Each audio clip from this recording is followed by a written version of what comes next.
El año era 1949, en el corazón espeso y silencioso de las remotas tierras altas de Chiapas.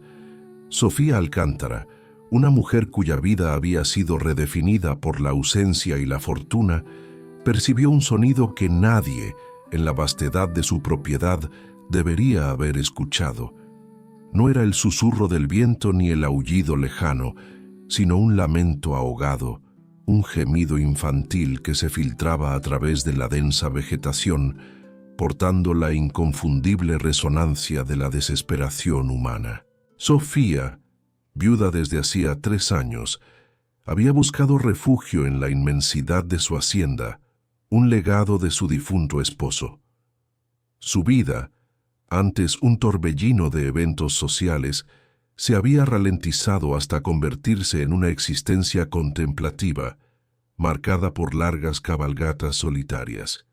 En ese momento, se encontraba desmontando cerca de un arroyo cuando el sonido la alcanzó.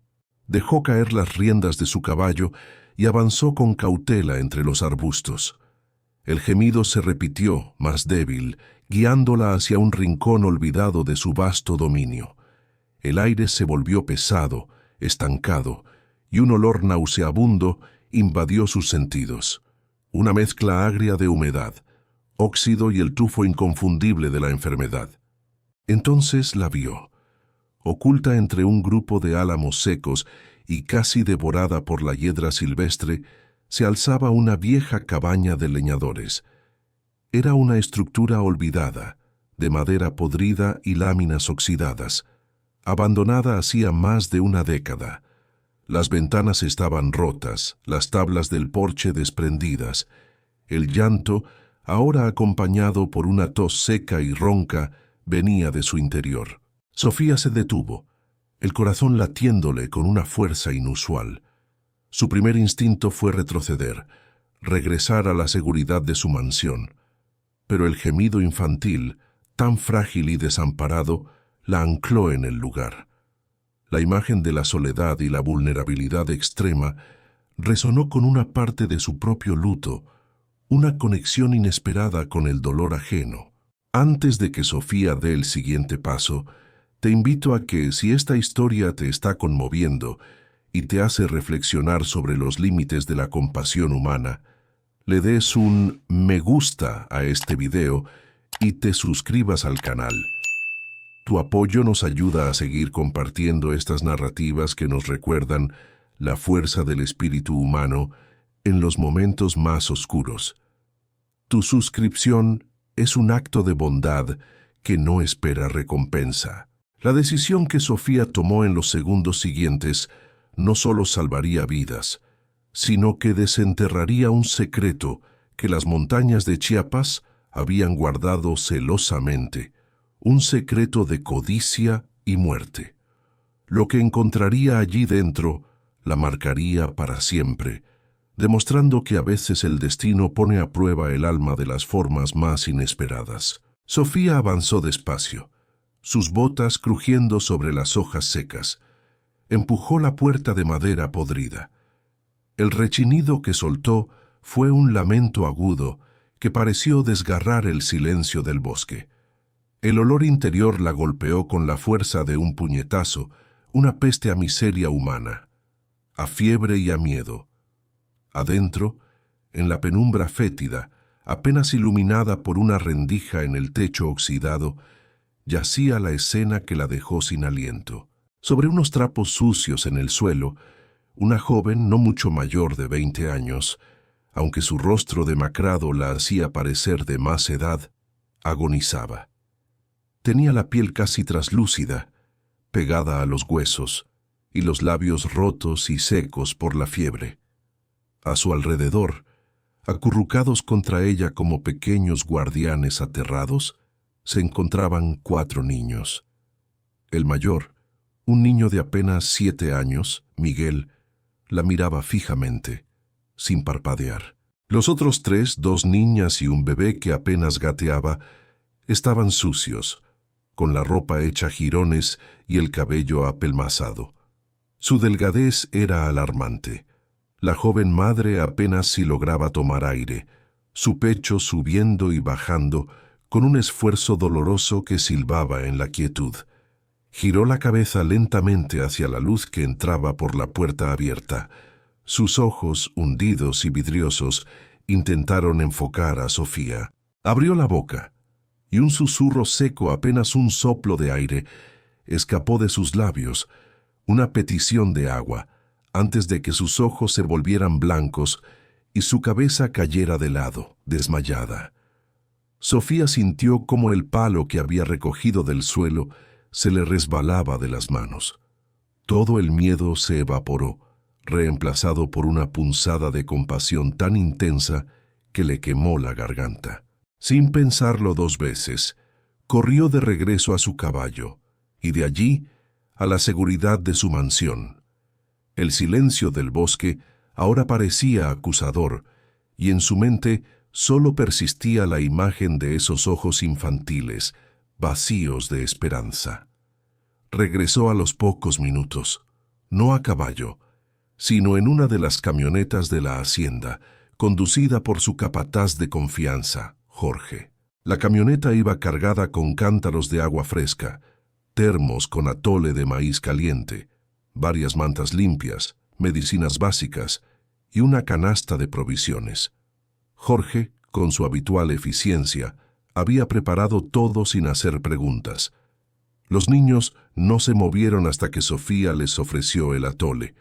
Miguel, el mayor, lo tomó, lo probó con cautela y luego, al sentir el calor y el dulzor, se lo pasó a sus hermanas. Devoraron la comida con ansiedad, mientras Sofía intentaba limpiar el rostro de la joven con un trapo húmedo. Su cuerpo ardía, la fiebre la estaba consumiendo viva. Esa primera noche, Sofía supo que no había nada más que hacer, salvo esperar y vigilar. Trasladarlos era imposible. Sofía se sentó en el suelo frío de la cabaña, arropando a los niños con las mantas y dándoles pequeños sorbos de agua. Jorge se había quedado afuera montando guardia. Sofía se dio cuenta de que el destino la había atado a esa cabaña oxidada, a esas vidas frágiles. Al amanecer, después de una noche de vigilia, los niños finalmente durmieron exhaustos. La joven madre seguía inconsciente. Sofía, con el cansancio pesándole en los huesos, comenzó a limpiar el desorden. Fue entonces cuando sus dedos tocaron algo duro. Era un pequeño cofre de madera finamente tallada, con incrustaciones de nácar, algo que no pertenecía en absoluto a esa miseria. Lo sacó. Era un cofre pequeño, pero extrañamente pesado.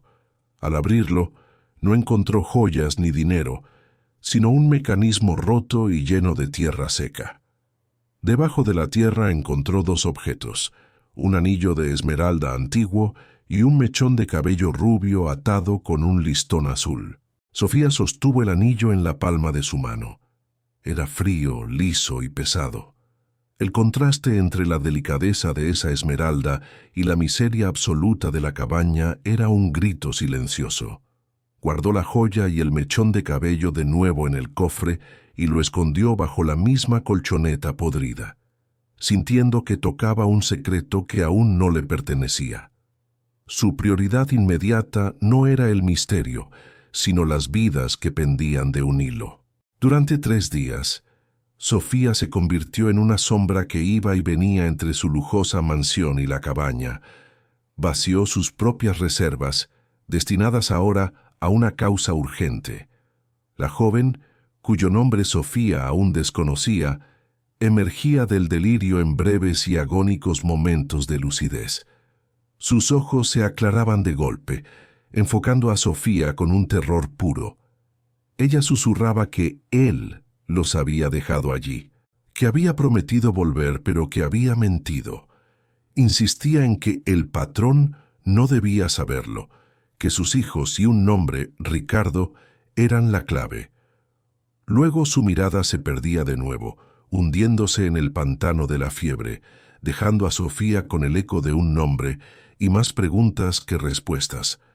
Sofía sabía que los niños eran la clave, pero permanecían mudos, paralizados por el trauma. Miguel era el más vigilante. Se movía siempre para proteger a los más pequeños.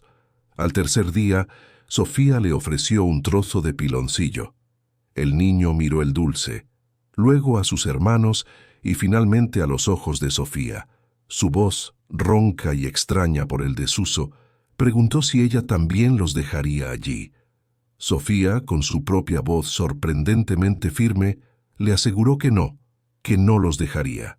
El niño asintió una sola vez, en una transacción de confianza sellada en medio del infierno. Más tarde ese día, mientras Sofía limpiaba al bebé, Miguel se acercó. Dijo en voz muy baja, como si temiera que las paredes del bosque tuvieran oídos, que un hombre había venido y los había traído allí en la noche. Su madre había llorado mucho. Sofía le preguntó quién era ese hombre. Miguel respondió que era el patrón, el hombre alto del caballo caro. Él había subido a su madre a la cabaña. Ella ya estaba enferma. Les había dicho que su padre los encontraría pronto, pero había una vacilación en su voz. Añadió que hacía mucho que no comían y que el hombre no había vuelto.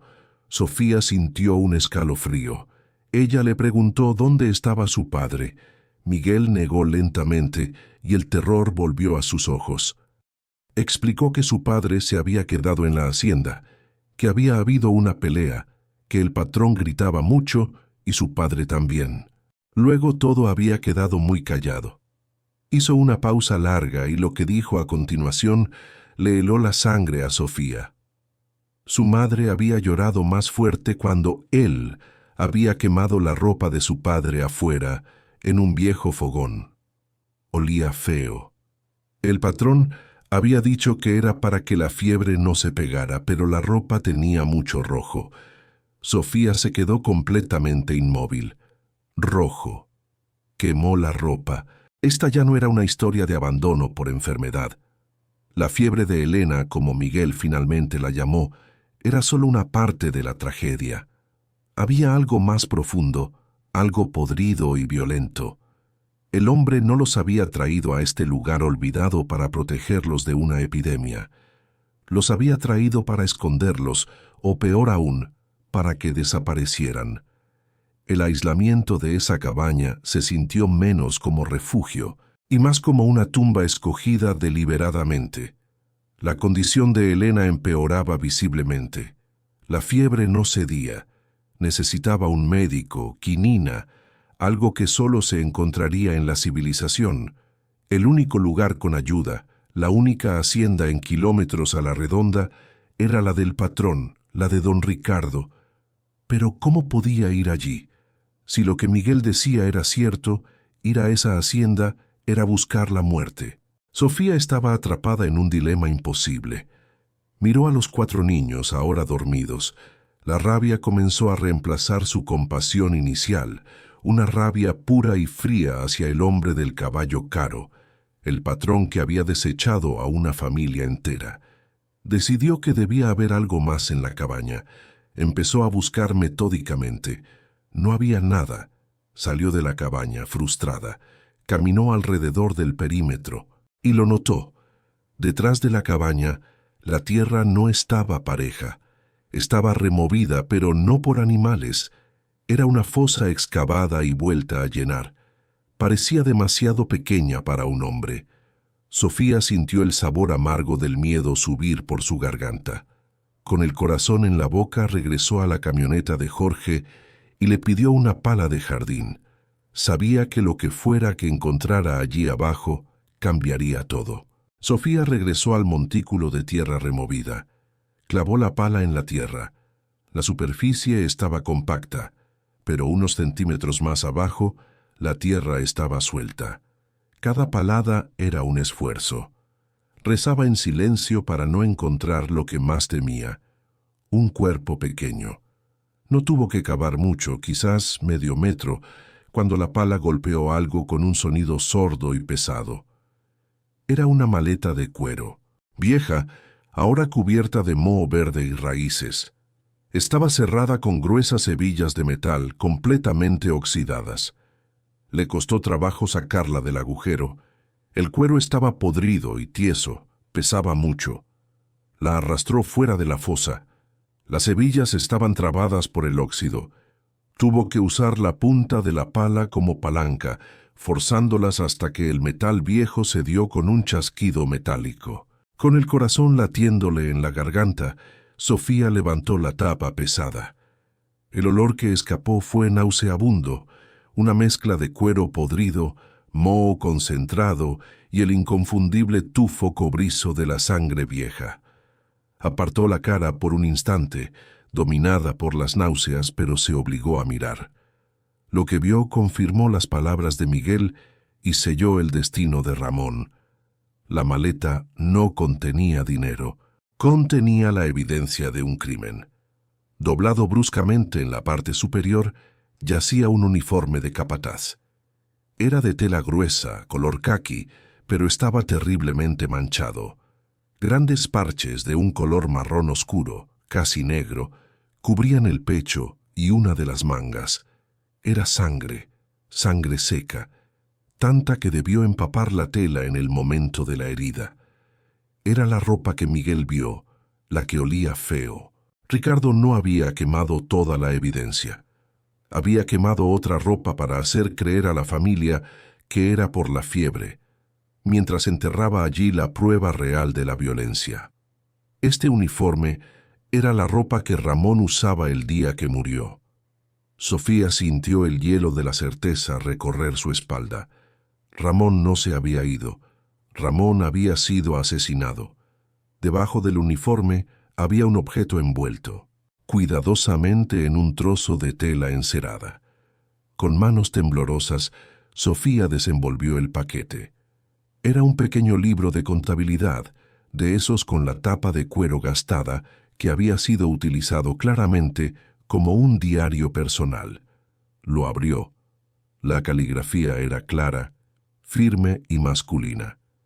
La primera página tenía una inscripción simple: propiedad de Ramón Mendoza, capataz, Hacienda, La Esmeralda, 1949.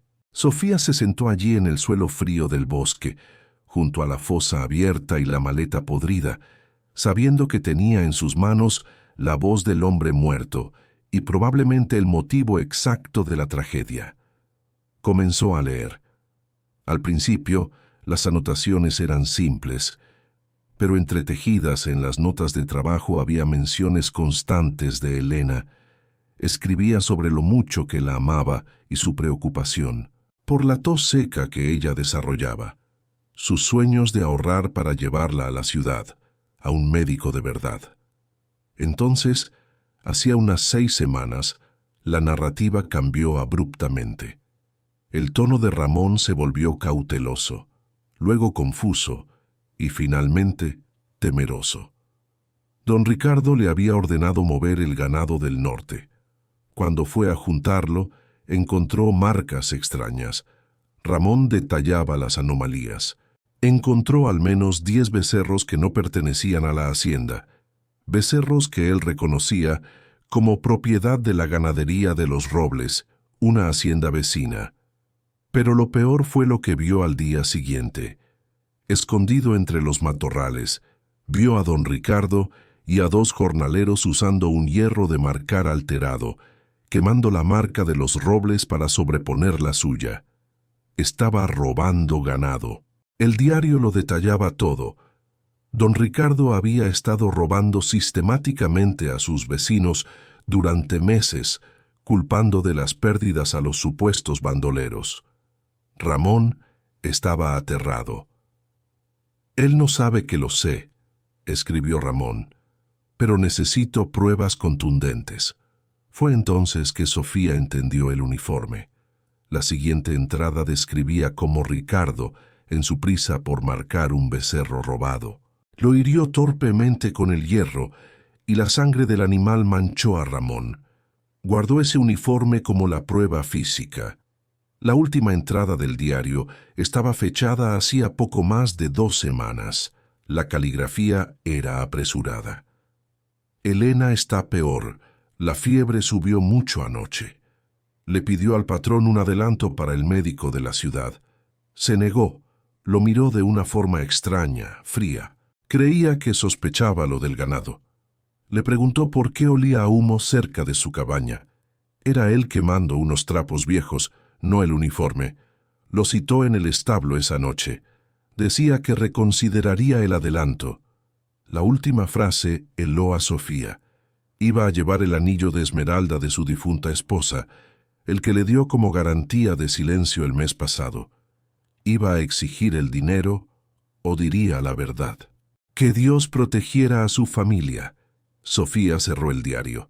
El frío de la mañana ahora era un frío mortal que le calaba los huesos. Ramón nunca regresó de esa reunión. Don Ricardo, confrontado, lo mató. Probablemente fue como Miguel dijo, una pelea. Y Ricardo, en pánico, se deshizo del cuerpo. ¿Dónde? Y luego, para silenciar a la única testigo que quizás sabía algo, Elena, y a sus hijos, los abandonó en esa cabaña, sabiendo que la enfermedad de ella la mataría. No fue un simple abandono, fue un asesinato lento, calculado y cruel, y la prueba de todo, el diario y el uniforme manchado de sangre, estaban ahora en el regazo de Sofía. Sofía cerró el diario, sus nudillos blancos por la fuerza con que lo apretaba. Las montañas de Chiapas, su refugio, se habían transformado en la escena de un crimen.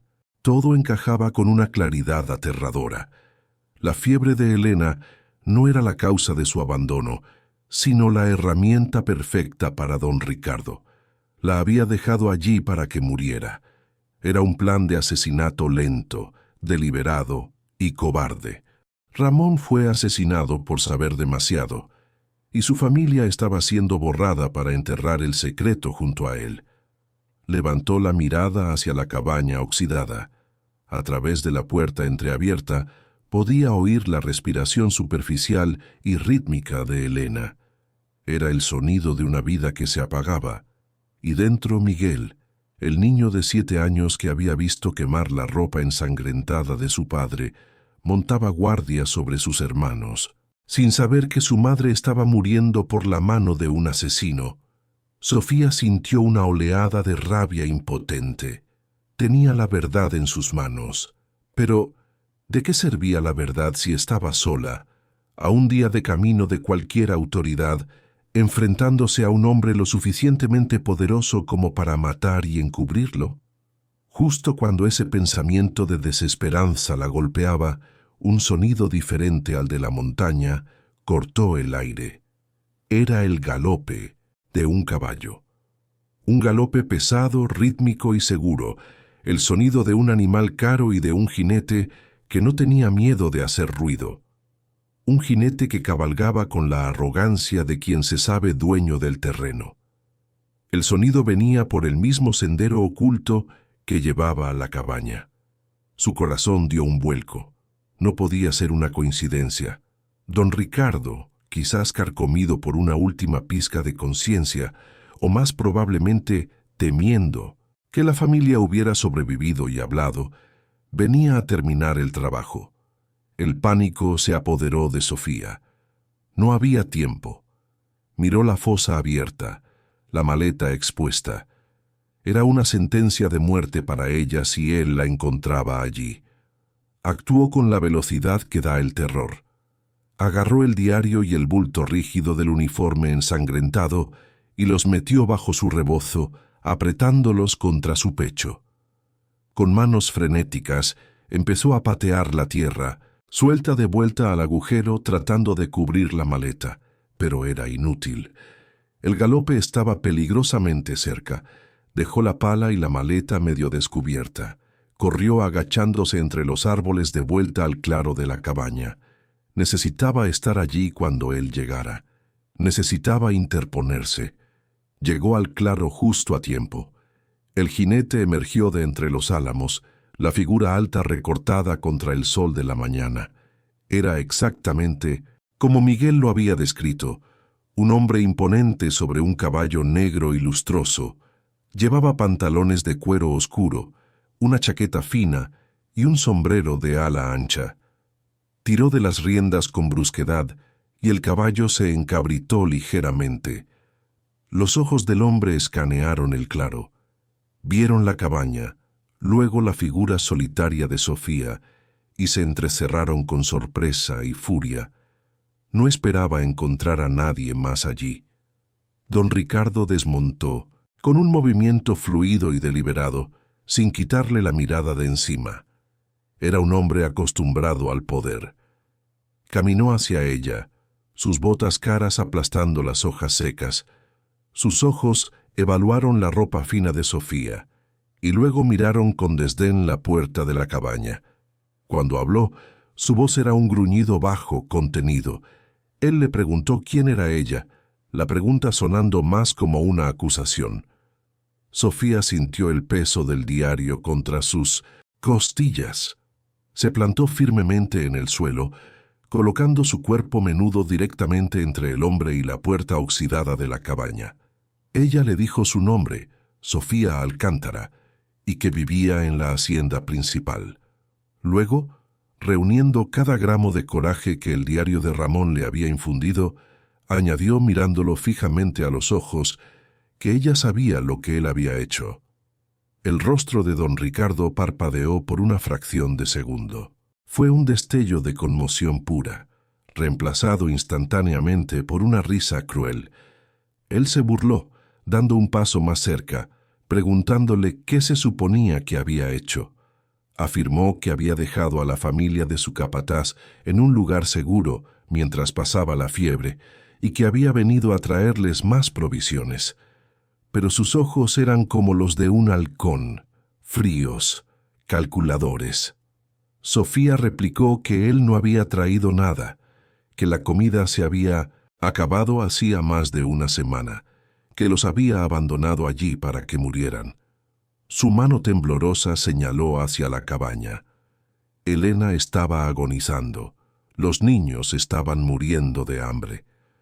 Ese era su plan, don Ricardo, dejar que la fiebre y la inanición hicieran el trabajo sucio que él había empezado con Ramón.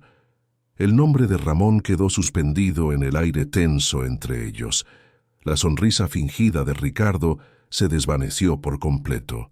La máscara de civilidad cayó, revelando la violencia pura que se escondía debajo. Él la llamó una viuda loca, preguntándole quién demonios le iba a creer una palabra. Dio otro paso, invadiendo su espacio. Él se proclamó don Ricardo, dueño de esas montañas, y afirmó que podía hacer que una vieja insignificante como ella desapareciera tan fácilmente como... Su frase quedó inconclusa, pero la amenaza era clara. Él se movió bruscamente hacia la puerta de la cabaña. Su intención era clara. Necesitaba ver si Elena seguía viva. Sofía reaccionó por instinto, extendiendo los brazos y bloqueando la entrada. Ella le advirtió que no se acercara a ella. Ricardo la miró con puro desprecio. Le ordenó que se quitara de su camino llamándola estúpida. Levantó un brazo para apartarla de un manotazo. Pero justo cuando su mano iba a tocarla, un sonido los detuvo a ambos, congelándolos en el sitio. Vino del interior de la cabaña un débil pero claro susurro de una mujer moribunda. Una acusación. Asesino. El susurro fue apenas audible, pero en el silencio tenso del claro sonó como un trueno. Asesino. Don Ricardo se congeló por completo. Su rostro palideció visiblemente. Sofía vio el pánico puro y descontrolado inundar sus ojos. La viuda millonaria era una molestia, pero la mujer moribunda adentro era un testigo que aún respiraba. Él rugió, pero su voz sonó extrañamente hueca. Empujó a Sofía con violencia bruta, haciéndola tropezar hacia atrás contra la madera oxidada de la cabaña. El golpe fue sordo y le sacó el aire, pero Sofía se aferró con fuerza al marco de la puerta. Ricardo irrumpió en la penumbra de la cabaña. El hedor concentrado a enfermedad y miseria lo golpeó con fuerza. Vio a los 3 niños más pequeños amontonados en la litera superior. Vio a Miguel de pie, erguido contra la pared del fondo, sus puños diminutos apretados, sus ojos oscuros brillando con un odio silencioso. Y entonces vio a Elena. Impulsada por esa última y desesperada descarga de adrenalina maternal, había logrado lo imposible. Se había arrastrado centímetro a centímetro hasta la entrada de la cabaña. Estaba de rodillas, apenas sosteniéndose, su cuerpo consumido por la fiebre, temblando con un esfuerzo sobrehumano. Miró a don Ricardo y por primera vez no había miedo en su mirada. Solo había la claridad terrible de la muerte cercana y la necesidad urgente de que la verdad fuera dicha. Sofía, recuperando el aliento, se enderezó y se colocó estratégicamente detrás de Ricardo, bloqueando la única salida.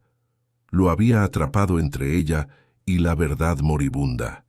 Ella susurró que él había dejado morir a Elena, que había matado a Ramón y la había dejado morir a ella y a sus hijos. El espacio era tan reducido que casi podía sentir el temblor del hombre.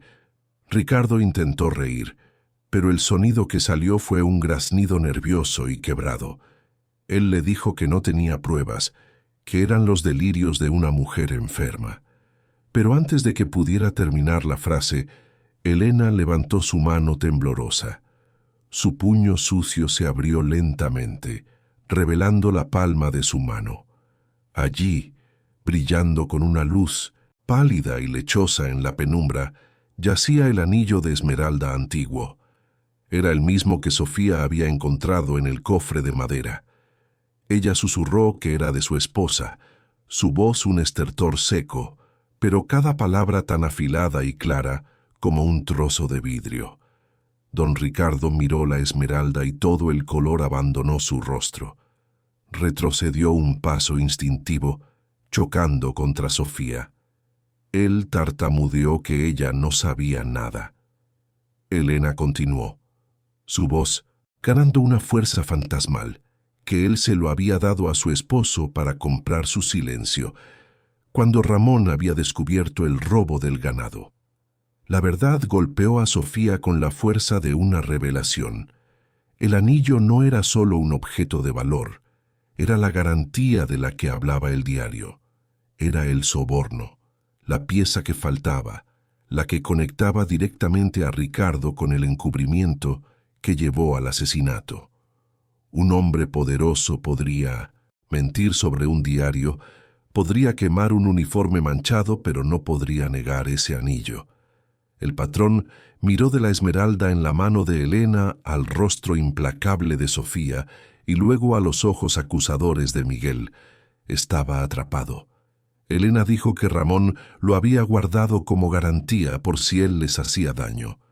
Su mano finalmente perdió la fuerza y cayó al suelo de madera, la esmeralda rodando 1 centímetro. El esfuerzo la había agotado. Su confesión moribunda había sido su última arma. Don Ricardo, derrotado no por la ley de los hombres que él compraba y manipulaba, sino por la verdad revelada en el lugar más olvidado de las montañas, supo que estaba acabado. El silencio que cayó en la cabaña fue más pesado y denso que cualquier silencio que Sofía hubiera conocido en el bosque. Era el silencio de la justicia cruda y final. Sofía, finalmente, sacó el diario de Ramón de su rebozo. Lo sostuvo en alto. Ella le dijo en voz baja que allí estaba el resto de la verdad, el robo del ganado, la cita en el establo de la que nunca regresó. Ricardo ni siquiera miró el libro. Sus ojos estaban fijos en la pequeña esmeralda que brillaba inocentemente en el suelo sucio. El anillo era su confesión, el diario era solo el epílogo. El hombre imponente pareció encogerse, miró hacia la puerta, su única ruta de escape, pero la pequeña figura de Sofía era una barrera más infranqueable que una pared de piedra. Él tartamudeó preguntando qué querían. Sofía lo miró sin odio, pero con una resolución fría. Ella le dijo que no quería su dinero. Dio un paso atrás y señaló con la barbilla a los niños. Ella quería que ellos vivieran, que salieran de ese infierno y tuvieran un futuro, Quería que él pagara por lo que había hecho. Ricardo intentó recuperar la compostura. Él preguntó cómo pagaría con sus historias, con la palabra de una muerta. Fue entonces cuando Sofía reveló su mano por completo. Ella dijo que con el diario de Ramón, sacándolo de su rebozo, y añadió, tirando del rebozo para revelar la tela gruesa y manchada del uniforme, que estaba enterrado donde él lo había dejado, la ropa ensangrentada de su capataz. Si la esmeralda lo había hecho palidecer, el uniforme lo destrozó. La vista de esa prueba que él mismo había enterrado, creyendo que estaba segura para siempre, fue la confirmación de que su mundo se había derrumbado. Sofía no estaba adivinando. Ella lo sabía todo. Sus ojos se movieron frenéticamente del uniforme en los brazos de Sofía a la figura moribunda de Elena, y luego a Miguel, el niño que lo miraba con una quietud aterradora. Estaba acorralado por 3 generaciones de testigos: el muerto, la moribunda y el sobreviviente. El aire en la cabaña se volvió irrespirable. Elena, que había mantenido su cuerpo erguido con pura fuerza de voluntad, comenzó a vacilar. La luz de justicia en sus ojos se atenuó. Miró más allá de Ricardo, sus ojos buscando a Sofía. No dijo nada, pero su mirada fue una transferencia silenciosa, un ruego desesperado y un acto de gratitud eterna. Luego giró su cabeza lentamente hacia donde Miguel estaba paralizado contra la pared. Ella susurró el nombre de Miguel. Fue la última palabra que pronunció. Su cuerpo, liberado finalmente de su deber, se desplomó hacia adelante, cayendo al suelo de madera con un golpe sordo y definitivo. El silencio que siguió fue profundo, absoluto. Miguel ahogó un grito. Sofía se abalanzó hacia Elena, pero era demasiado tarde. La tomó por los hombros, ya inertes, y la giró suavemente. Los ojos de Elena estaban abiertos, fijos, pero la expresión de terror había desaparecido. Murió sabiendo que la verdad había sido dicha. Sofía, con lágrimas de rabia y tristeza, le cerró los párpados suavemente. La cabaña se había convertido oficialmente en una tumba. Don Ricardo observaba la escena. En su mente calculadora, Sofía podía ver el engranaje girando. La testigo principal estaba muerta. Él susurró casi para sí mismo, con un destello de alivio enfermo, que ella estaba muerta, que era la fiebre, una tragedia. Intentaba reconstruir su narrativa. Él le dijo que nadie le creería, que ahora era su palabra contra la suya, pero subestimó a la viuda millonaria. Sofía se levantó lentamente, sus ojos oscuros fijos en él, la pena endurecida hasta convertirla en acero. Ella le dijo que Elena murió sabiendo que sus hijos estaban a salvo, y que él viviría sabiendo que ella tenía las pruebas. Entendiendo el peligro inmediato, Sofía dio el paso final. Mintió con la convicción de una santa. El diario y el uniforme, dijo con calma, eran solo una parte. Lo demás estaba a salvo. Ricardo la miró confundido. Él preguntó qué más. Sofía mintió maravillosamente, usando su conocimiento de la hacienda y una supuesta carta que le había escrito a su primo en la ciudad. Ella le aseguró que todo estaba escondido, no allí, no en su mansión, sino en un lugar que solo ella conocía. Si ella no regresaba, o si algo les pasaba a esos niños, su mirada barrió a los 4 huérfanos, se activaría esa carta. Y la autoridad vendría directamente a por él, don Ricardo. Era un farol brillante, nacido del instinto de supervivencia, más puro.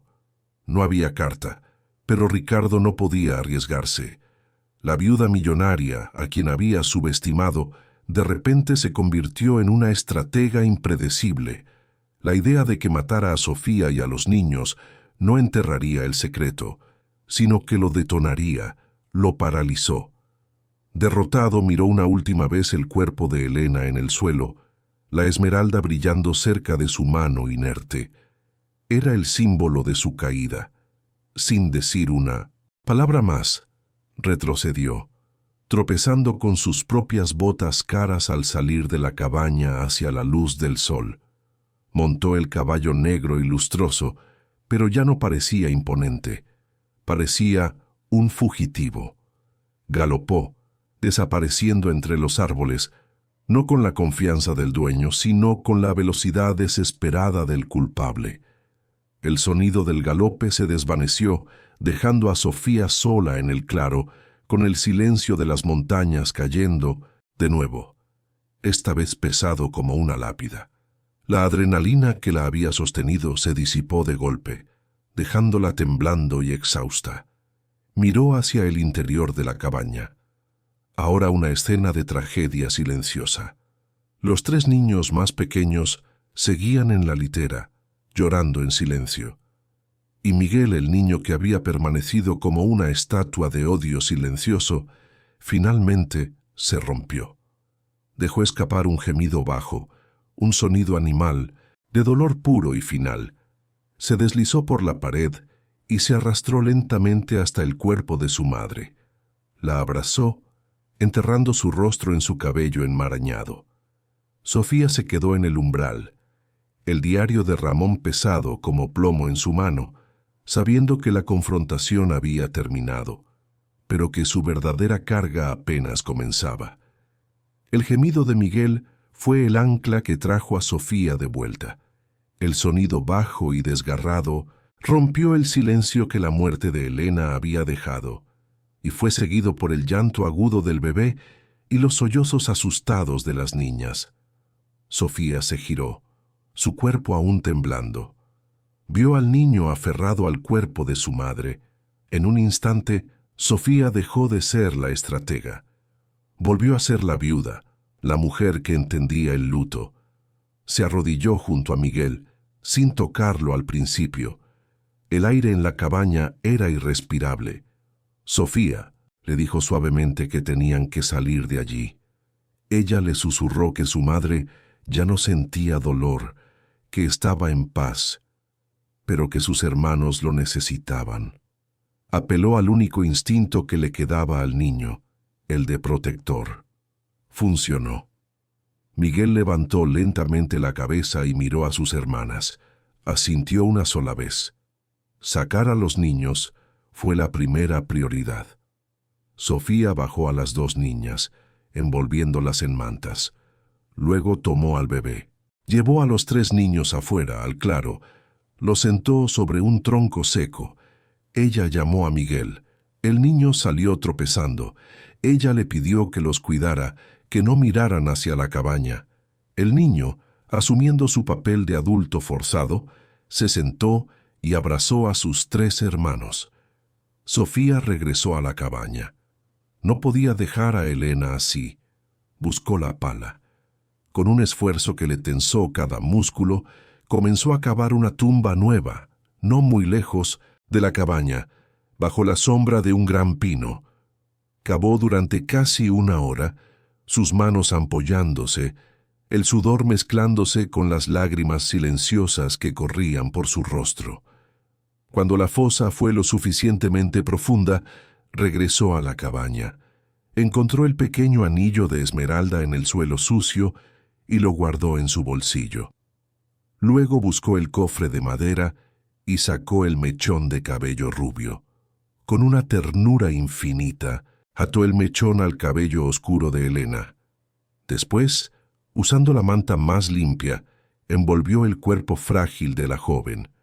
Sacar el cuerpo de la cabaña fue la tarea más difícil que había hecho en su vida, pero lo hizo. Colocó a Elena suavemente en la fosa. Antes de cubrirla, puso el anillo de esmeralda en la mano cerrada de la joven. Cubrió la tumba con tierra, piedra por piedra. No tenía madera para una cruz, así que tomó 2 ramas fuertes de pino y las ató con un trozo de vid silvestre, clavándolas firmemente en la cabecera. Limpió la pala y regresó con los niños.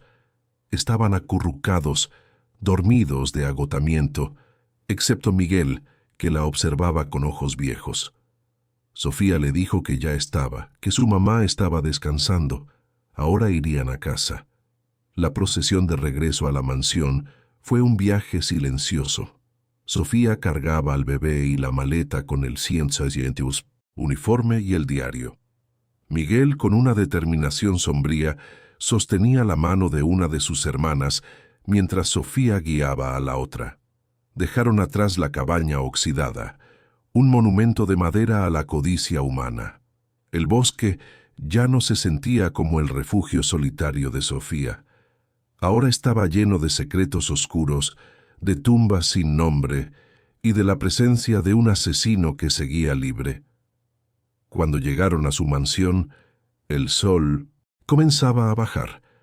La imponente casa que siempre le había parecido un refugio de lujo, ahora lucía como un verdadero santuario. Olía a vida, no a muerte. Los niños entraron con cautela, sus ojos muy abiertos. Vieron las camas suaves, los muebles de madera pulida, el calor del hogar. Para ellos esto era el paraíso. La prioridad de Sofía era el calor y la limpieza. Inmediatamente, con la ayuda de las sirvientas, puso las tinas grandes con agua a calentar. Preparó un atole espeso y calentó tortillas frescas. Los niños comieron en silencio. Después, uno por uno, Sofía los bañó, limpiando semanas de suciedad, fiebre y miedo. Los vistió con lo que pudo encontrar. Los acostó a los 4 en una de las habitaciones de huéspedes. Se durmieron casi al instante, exhaustos por el trauma. Sofía no durmió. Se sentó en un pequeño banco de madera junto al fogón, observándolos. Había perdido a su esposo por la fiebre. La soledad había sido su única compañera. Ahora, en el transcurso de 3 días, las montañas le habían entregado una familia rota. Ya no era solo la viuda Sofía Alcántara, era la protectora de 4 huérfanos. Miró el bulto oscuro en el rincón, el rebozo que contenía el diario, el cofre de madera y el uniforme ensangrentado. La guerra contra Ricardo no había terminado, solo había cambiado de campo de batalla. Los días que siguieron a la huida de Ricardo se convirtieron en una nueva y tensa rutina. El amanecer en la mansión de Sofía ya no era un momento de paz solitaria, sino el comienzo de una lucha desesperada por la supervivencia de 5 personas. Su fortuna no podía resolver el problema de la justicia ni la amenaza constante que representaba Ricardo. Su prioridad era la seguridad de los niños y la exposición del criminal. Miguel, en particular, se había replegado dentro de sí mismo. El coraje desafiante que había mostrado frente a don Ricardo se había disuelto, dejando atrás solo a un niño de 7 años, abrumado. Pasaba horas sentado junto al fogón, simplemente mirando las llamas. Sofía sabía que su silencio no era paz, era el silencio de una herida profunda. Cada noche, Sofía sacaba las pruebas. Encendía una lámpara de aceite y extendía el uniforme de Ramón. Leía el diario una y otra vez. Sostenía el anillo de Esmeralda. Estas cosas eran la única voz que les quedaba a los muertos, la única arma que ella poseía. Pero las armas no sirven de nada si se quedan guardadas mientras el asesino sigue libre. El miedo a don Ricardo era una presencia física en la mansión. Cada crujido en el bosque la hacía contener la respiración. Sabía que Ricardo no la dejaría en paz. Tarde o temprano, su paranoia lo llevaría a actuar, a silenciarla a ella y a los niños para siempre. Quedarse en la mansión no era seguridad. Fue el recuerdo de su propia mentira, su farol desesperado, lo que le dio la única solución viable. Una carta a la ciudad, le había dicho. Ella había creado la amenaza en la mente de Ricardo. Ahora tenía que hacerla real. Tenía que llevar el diario, el uniforme manchado y el anillo de Esmeralda a la autoridad, a alguien que estuviera fuera del alcance del dinero y la influencia del patrón.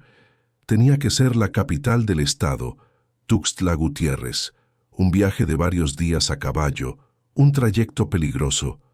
Pero, ¿cómo? Eran su razón para luchar, pero también su ancla. No podía llevarlos, pero tampoco podía dejarlos solos. Era un dilema imposible. Durante 2 días completos, Sofía luchó con esa decisión. Pero fue la última tortilla, dura como piedra, la que se acabó esa mañana. El saco de maíz estaba vacío. El hambre tomó la decisión por ella. Tenía que ir sola, y tenía que confiar en el niño de 7 años que había visto morir a sus padres. Esa noche se sentó junto a Miguel. Puso sus manos suaves sobre sus hombros delgados, obligándolo a mirarla a los ojos. Sofía le dijo en voz baja, pero con una intensidad que hizo temblar al niño, que necesitaba que fuera el hombre de esa casa por unos días. Los ojos del niño se abrieron de par en par. Sofía le explicó que tenía que ir a la ciudad. Tenía que llevar la historia de su padre, las pruebas de lo que ese hombre había hecho. A los hombres de la ley, era la única manera de que don Ricardo no volviera a hacerles daño. Era la única manera de que pudieran comer. Vio el terror puro inundar el rostro de Miguel, el miedo visceral a ser abandonado de nuevo. Ella le aseguró que no lo estaba dejando. Le estaba confiando lo más importante que tenía, a sus hermanos. Sofía vio al niño luchar contra el pánico. Ella le prometió que volvería, que no era como él, que ella volvería. Se lo juró por la memoria de su madre. Pasó el día siguiente preparando la mansión como si fuera una fortaleza. Cocinó las últimas sobras y las racionó para 3 días. Apiló suficiente leña seca. Le enseñó a Miguel cómo mantener la puerta atrancada y cómo usar el machete. Le instruyó que no le abriera a nadie, que no salieran por nada, que solo mantuviera el fuego y cuidara al bebé. Al amanecer del 3er día, Sofía se preparó para partir. Envolvió el diario de Ramón y el anillo de Esmeralda con fuerza en un trapo y lo ató contra su pecho. Dobló el uniforme, ensangrentado, y lo puso en el fondo de un morral viejo. Tomó un cántaro de agua y un solo puñado de pinole. Se despidió de los niños dormidos. Miguel la observaba desde la puerta, con el rostro blanco como la cera, pero resuelto, sosteniendo al bebé en sus brazos. Sofía repitió que volvería. Luego se giró y comenzó a caminar hacia el sendero. Cada paso que la alejaba de la mansión era una agonía física, un acto de fe contra toda lógica. El viaje a Tuxtla Gutiérrez fue un descenso al infierno físico. Al segundo día, la planta de su pie derecho se abrió con un corte profundo. No se detuvo. Arrancó un trozo de su falda y lo vendó con fuerza. El frío de las noches la envolvía, pero no era el frío lo que la hacía temblar, era el terror de lo que sucedía en su ausencia. Cada vez que cerraba los ojos, veía el rostro de Miguel en la puerta, sosteniendo al bebé. El arrepentimiento y el miedo luchaban constantemente contra su determinación. Mientras tanto, en la mansión, el silencio era un enemigo vivo. Miguel no durmió. Atrancó la puerta. Cada sonido del bosque se convirtió en una amenaza. Su tarea más difícil era el bebé, que lloraba por hambre. Miguel lo mecía con una torpeza desesperada. Las 2 niñas lo observaban con ojos grandes y mudos. Al segundo día del encierro, Miguel oyó algo. Era el sonido de un caballo a lo lejos moviéndose por el sendero principal. El corazón del niño se detuvo. Corrió hacia la pequeña ventana y trató de mirar. No vio nada. El caballo estaba demasiado lejos, pero el sonido estaba allí. Un galope lento, pausado, como si alguien estuviera buscando. Era Ricardo. Miguel corrió hacia sus hermanos, los empujó hacia el rincón más oscuro e hizo un gesto universal de silencio. Se quedó allí sosteniendo el machete de Sofía, escuchando el sonido del caballo que se desvanecía lentamente. Lejos de allí, Sofía estaba al borde del colapso. Habían pasado casi 3 días. El pinole se había terminado. La herida en su pie palpitaba con una infección y la fiebre le nublaba la vista. Cayó de rodillas en un tramo polvoriento del camino. La duda la inundó. ¿Qué estaba haciendo? Había abandonado a 4 niños a una muerte segura. La imagen de los 4 niños, solos en la mansión, muriendo de hambre, la destrozó. Se quedó allí en el polvo, llorando por primera vez desde la muerte de su esposo. Sus manos golpearon el morral y sintió la dureza del diario y la tela rígida del uniforme. El golpe la trajo de vuelta. Se limpió las lágrimas. No había llegado tan lejos para morir en el polvo. El dolor en su pie era nada comparado con el dolor de Miguel. Se levantó usando el dolor como combustible. La supervivencia de esos niños lo era. Y para que ellos sobrevivieran, Ricardo tenía que caer. Volvió a atar el trapo a su pie sangrante y siguió caminando, cojeando. Al 4.º día al atardecer vio las luces. Era Tuxtla Gutiérrez. La ciudad se extendía en el valle como un campo de velas. Después de tantos años de soledad, la visión de tanta gente la golpeó con la fuerza de un muro. Ella era un fantasma de las montañas, cubierta de tierra, sangre seca y el hedor del bosque. La gente en las calles la miraba, apartándose de su suciedad. Se sentía intimidada, perdida. Vio guardias, pero sabía que no podía hablar con el primero que encontrara. Necesitaba al jefe, al hombre que no podía ser comprado tan fácilmente. Preguntó a una anciana que vendía tortillas dónde encontrar al jefe de la ley. La anciana, viendo la desesperación en sus ojos, la miró con lástima y señaló hacia el palacio de gobierno. Le tomó horas atravesar la burocracia. La miraban con desdén. Se negó a moverse. Se sentó en el suelo de piedra del patio durante horas. Finalmente, al caer la noche, el comandante mismo, un hombre corpulento con un bigote impresionante y ojos fríos, salió de su oficina. Él le preguntó qué demonios quería, mujer, y le ordenó que se largara. Sofía se levantó lentamente. Estaba parada frente al poder que había buscado. Estaba sucia, febril y exhausta, pero sus ojos ardían con la intensidad de su misión. No dijo nada. Simplemente caminó hacia él. Desató el morral de su espalda y con un movimiento deliberado lo vació sobre la mesa de caoba pulida del secretario. La peste a sangre vieja y moho golpeó el aire limpio de la oficina. Al instante, el uniforme ensangrentado de Ramón cayó sobre los papeles ordenados. Los guardias retrocedieron asqueados. El comandante se quedó helado. Él preguntó qué brujería era esa. Sofía le dijo que era muerte, señor. Su voz clara en el silencio repentino. Era la ropa de un hombre asesinado por su patrón. El comandante miró la tela manchada, su experiencia diciéndole que eso era real. Levantó la mirada hacia Sofía, su desdén reemplazado por una cautela repentina. Él le pidió pruebas, no solo palabras.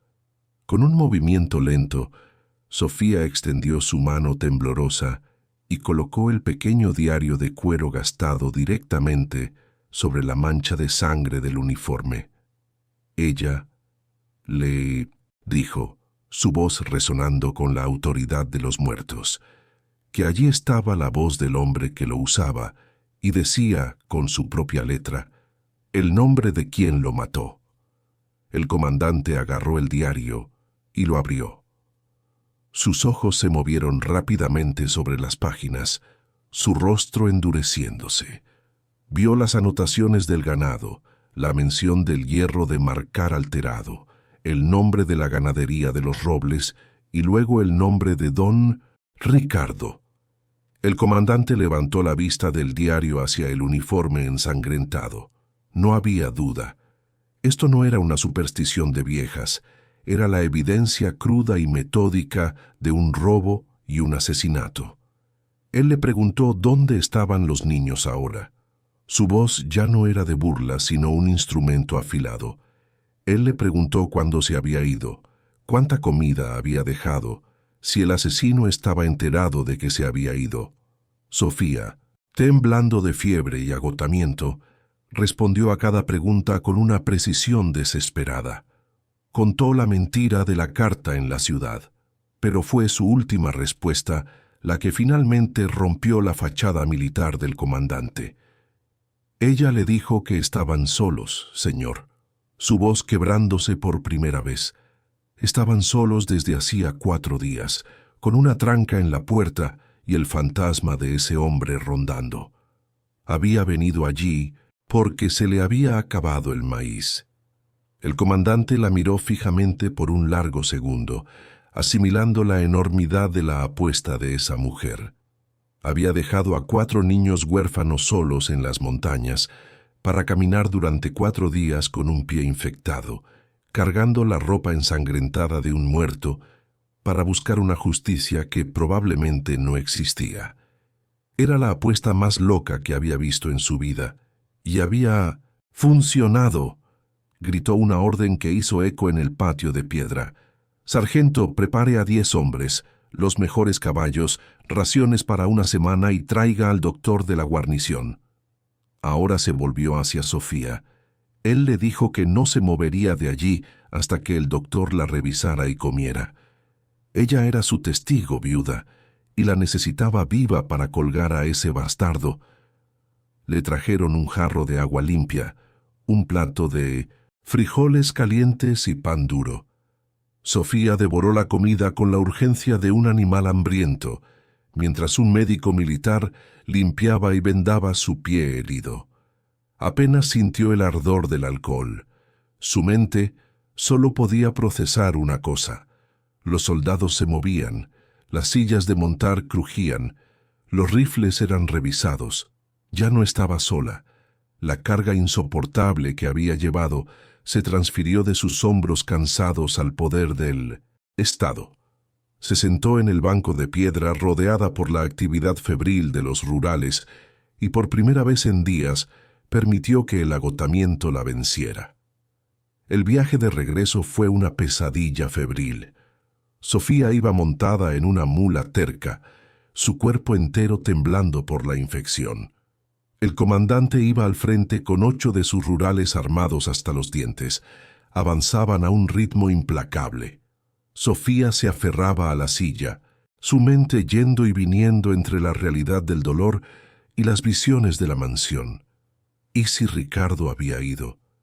¿Y si Miguel había abierto la puerta?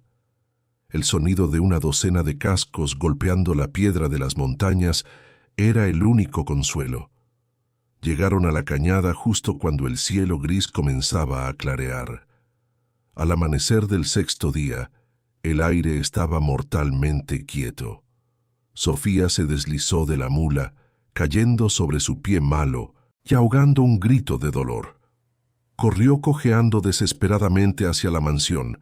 La puerta estaba cerrada, la chimenea estaba fría, un silencio de tumba envolvía el lugar. El pánico la ahogó. Ella gritó el nombre de Miguel, su voz desgarrada.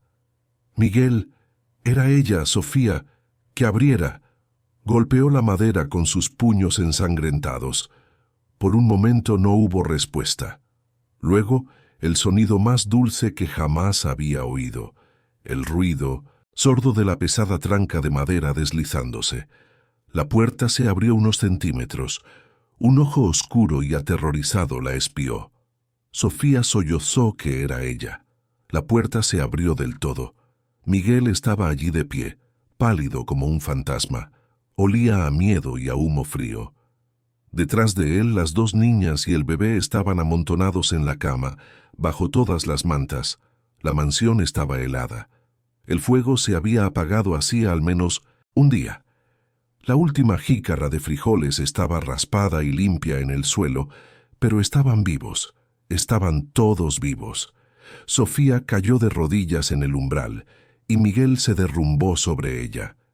El niño que había sido un hombre durante 6 días, el pequeño centinela que no había dormido, finalmente se rompió. Lloró, un llanto seco y convulso, aferrándose al cuello de Sofía. Ella lo abrazó, abrazando a sus hermanas que se arrastraron hacia ella y al bebé que extendía sus brazos. Los rurales observaron la escena desde sus caballos, sus rostros sombríos e inmóviles, quitándose los sombreros en un gesto de respeto silencioso. El comandante esperó solo 1 minuto. Él le dijo en voz baja al sargento que dejara a 2 hombres allí, que protegieran a esa familia con su vida, que les dieran sus raciones. El resto iría con él. Irían a visitar al patrón. Sofía, acunando al bebé, vio cómo la mitad de la fuerza se alejaba hacia la hacienda de Ricardo. Los 2 soldados restantes bajaron de sus caballos y comenzaron a hacer una fogata afuera.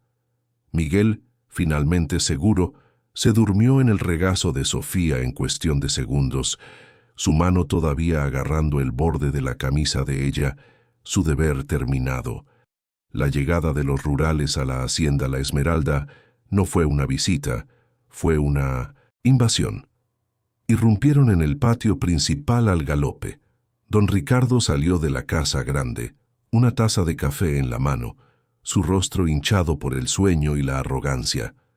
Cuando vio al comandante y a sus hombres, su sonrisa de bienvenida se congeló. Él le preguntó al comandante qué sorpresa era esa tan temprano. El comandante le ordenó a Ricardo que bajara las armas. Le dijo que quedaba arrestado por el robo de ganado de 1900 Los Robles. Ricardo intentó reír nervioso, y el comandante continuó, su voz cortando el aire. Por el asesinato de su capataz, Ramón Mendoza. El color desapareció del rostro de Ricardo. Vio detrás del comandante a la viuda millonaria, montada en una mula militar, observándolo con ojos que ardían. Lo acorralaron en el establo, el mismo lugar donde probablemente había confrontado a Ramón por última vez. Ricardo, atrapado entre los caballos nerviosos y los rifles de los rurales, intentó su último recurso. Él le preguntó al comandante si podían arreglar eso, ofreciendo 100 cabezas de ganado. El comandante se rió en su cara. Le dijo que su dinero no valía nada contra la voz de un muerto. El comandante sostuvo en alto el diario de Ramón, abierto en la última página, y Sofía, que había entrado cojeando al establo, le dijo que su arrogancia no valía nada contra eso. Abrió la palma de su mano, revelando el pequeño anillo de esmeralda lechosa, la joya de su difunta esposa, la prueba del soborno. Ricardo miró la esmeralda y supo que no había escapatoria. Lo sacaron de allí, sus manos atadas a la espalda, sus gritos de ira y amenazas ignorados por sus propios trabajadores, que observaban la caída del tirano en un silencio atónito. Sofía no regresó a su mansión por mucho tiempo. La historia de la viuda millonaria de las montañas que había derribado al hombre más poderoso de la región sacudió Chiapas. Con el diario de Ramón y el testimonio de Sofía, don Ricardo fue juzgado en Tuxtla Gutiérrez y condenado. Sus tierras, adquiridas fraudulentamente con el dinero del ganado robado, fueron confiscadas por el gobierno, pero Sofía no se quedó sin nada. En reconocimiento a su valor y como compensación por el destino de la familia Mendoza, el comandante, en un acto de justicia que trascendía la ley, le otorgó la posesión de una pequeña parcela de tierra fértil junto al río, la misma que Ramón había descrito en su diario, la que soñaba comprar. Sofía, que había perdido todo por la fiebre, había encontrado en el lugar más oscuro un propósito y una nueva familia. Adoptó a los 4 niños, dándoles su apellido y su protección. La cabaña oxidada, símbolo de muerte y abandono, fue quemada hasta los cimientos por los rurales, borrando la mancha de las montañas. Sofía Alcántara demostró que el verdadero valor no está en lo que se posee, sino en el coraje de enfrentar la oscuridad, incluso cuando se está completamente sola. La vida en la mansión de Sofía se transformó, llenándose de la alegría y el bullicio de los niños, un testimonio viviente de que la esperanza puede florecer incluso después de la tragedia más profunda. Su legado no sería el de una viuda rica, sino el de una mujer que, con valentía y compasión, cambió el destino de una familia y llevó la justicia a las remotas montañas de Chiapas.